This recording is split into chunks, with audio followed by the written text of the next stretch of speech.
Welcome to Key's Guide to Freedom, where we break the chains of the ordinary, rewrite the rules, and design life on our terms. I'm TK, entrepreneur, author, creator, and guide on this journey back to self, back to truth, and back to power. This isn't just a podcast, it's a blueprint, a map, a code. We explore time, health, wealth, spirit, tech, and truth through the lens of history, science, and hustle. Here's something that will blow your mind. 200 years ago, 80% of people controlled their own time and work schedule. Today, that number has plummeted to less than 10%. We're living through one of the biggest shifts in human autonomy in history. That's such a striking change when you frame it that way. How did we end up here? Well, it all traces back to the Industrial Revolution. The 9 to 5 workday wasn't designed for human well being, it was created to maximize factory output. We're basically following a template made for assembly line workers. So, we've just traded physical factory fatigue for digital exhaustion, haven't we? Exactly, and here's what's fascinating. Studies show that forcing humans into rigid time blocks goes completely against our natural rhythms. Before artificial lighting, people actually worked in patterns that matched their energy cycles. That makes me think about how our ancestors lived. They worked with the sun, with the seasons, with their natural energy flows. And get this, recent chronobiology research shows our bodies have different peak performance times throughout the day. Analytical thinking is best in the morning, creative work in the afternoon, and physical coordination peaks in the evening. That really explains why so many people feel like they're fighting their own bodies just to stay productive. What's the data showing about younger generations' response to this?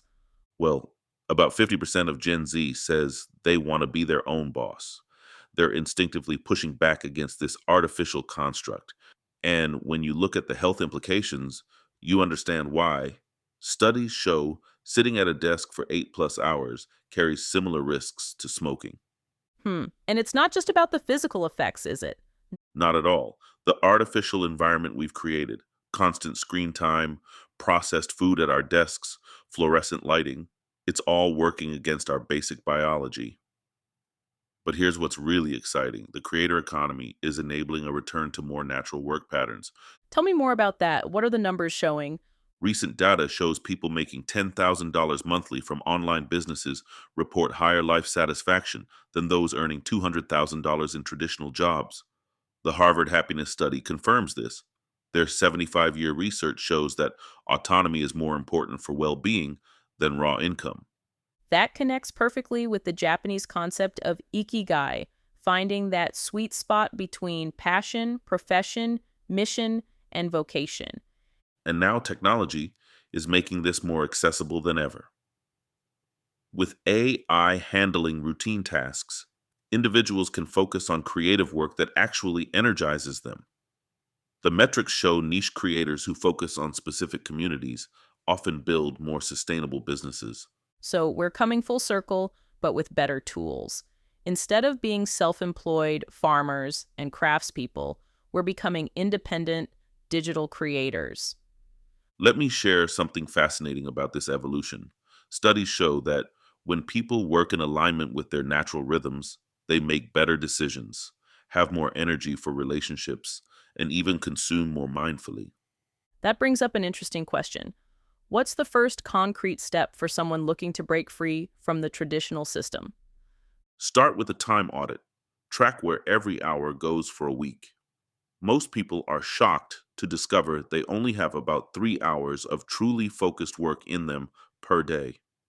Understanding this is crucial because it helps you design your day around your peak performance times. That's such a practical starting point. How do you see this playing out as AI and automation advance? Well, this shift becomes not just possible but necessary. The jobs that require rigid time blocks are increasingly the ones that can be automated. The future belongs to those who can work creatively and flexibly. So we're not just talking about escaping the 9 to 5, we're talking about adapting to the future of work itself. Exactly. And here's the key takeaway. Freedom isn't something that just happens, it's something you build deliberately, one decision at a time. Whether it's improving your health, building wealth, or finding purpose, it all starts with taking back control of your time. That's such a powerful way to wrap this up. We're not just identifying problems, we're exploring solutions that could benefit everyone. And that's really what this whole conversation comes down to. We're not just talking about individual freedom or success, we're talking about creating a more sustainable, healthy, and fulfilling way of working that benefits society as a whole. So let's leave it right here. This isn't just about escaping the 9 to 5. It's about reclaiming what was once normal. Ownership of your time, your energy, and your life. We're not just witnessing a shift, we're a part of it. And in this new economy, your creativity, your voice, your rhythm, those are your greatest assets. Start small, audit your time, align your day with your natural rhythm, build something that feels like you. Because freedom isn't given, it's built intentionally, consistently, and unapologetically. I'm TK, and this has been Key's Guide to Freedom. Until next time, stay in rhythm, stay in truth, and keep building your blueprint for a life on your own